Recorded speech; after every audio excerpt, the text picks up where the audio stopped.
Assalamualaikum and hi, we are from class BA2621A and this is our presentation for the Financial Management Group assignment on a company named Hapsing Industry Berhad.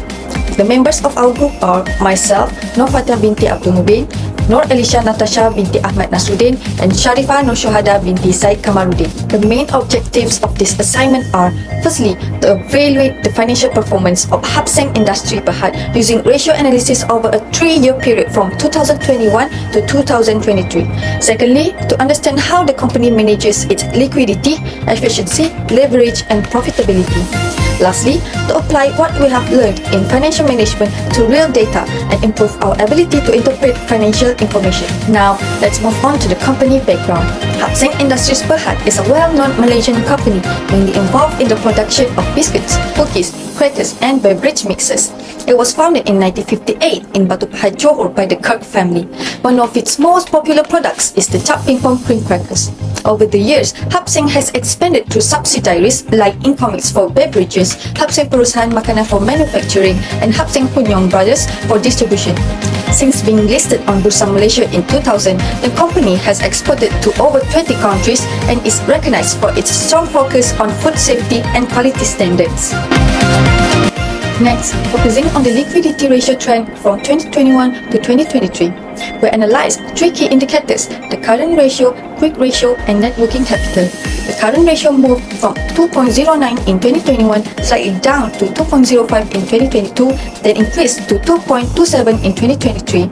The quick ratio followed a similar pattern, going from 1.61 to 1.58 and then rising to 1.83 in 2023. Meanwhile, net working capital consistently increased each year from 66 million in 2021 to 88.5 million in 2023.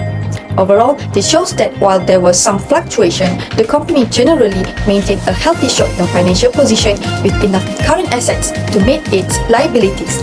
Thank you.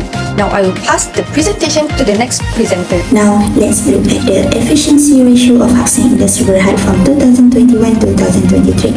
Starting with the average collection period, in 2021, company took 39 days to collect a payment from customer. You can see an improvement from 46 days in 2022 to 38 days in 2023. This means the company is collecting payment from customer more efficiently. Next, the fixed asset turnover increased from 3.69 times in 2021 to 4 times in 2022. It's also increased to 4.46 times in 2023. This indicates the use of fixed asset to generate sales. The last one is the inventory turnover show consistent growth from 7.59 times to 8.26 times over the 3 years.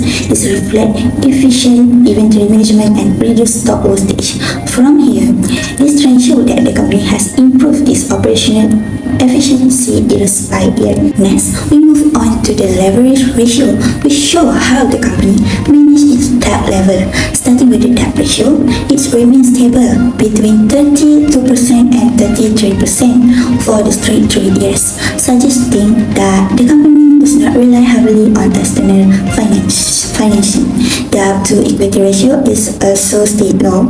We can see in 2021, the company took 0.49 times to 0.51 times in 2022 and 0.47 times in 2023, indicating a healthy balance between debt and liquidity. For time interest earning, it showed 1,382.64 times in 2021 and 1,374.65 times in 2022 and 3,259.01 times in 2023. This means the company has a very strong ability to cover its interest expenses. Today, I will present of Hapsing Industry Berhad profitability ratio from 2021 to 2023. First, net profit margin went up and down, starting 9.21% in 2021 and dropping to 8.80% in 2022. For 2023, it increased to 12.62%. Furthermore, return on equity also changed, starting at 19.59% in 2021 and going down slightly to 80.49% in 2022. For 2023, it rising to 27.80%. Lastly, return in assets show similar change, starting at 13.15% in 2021, dropping to 12.25% in 2022 and increased to 18.89% in 2023. This shows that housing industry Berhad is not stable but has improved over time. Next, I will explain about housing industry Berhad evolutions. For housing industry Berhad evolution, first, liquidity ratio. The company show volatility in current ratio and quick ratio, but increase in net working capital indicates it can make short-term liability with a strong margin of safety. Second, efficiency ratio. While the average collection period was inconsistent, improvement in fixed asset turnover and inventory turnover reflect better operational efficiency and support shareholder wealth maximizations. Third, leverage ratio. Despite ups and downs in the debt ratio, debt to equity and time interest earned, the company maintained low financial risk with a debt ratio below 50%. It's showing a strong ability to handle its debts. Lastly, profitability ratio. The net profit margin, return on equity and return on asset were volatile. It's influenced by income change, unpredictable costs, and also external or operational challenge. To summarize the financial analysis of housing industry Berhad from 2021 to 2023, overall the company has stayed pretty stable over the years. In terms of liquidity, they have been able to handle their short-term commitment just fine. For efficiency, things have improved. They are using their assets and managing inventory better. When it comes to leverage, it's still there were some up and down, their debt is still under control.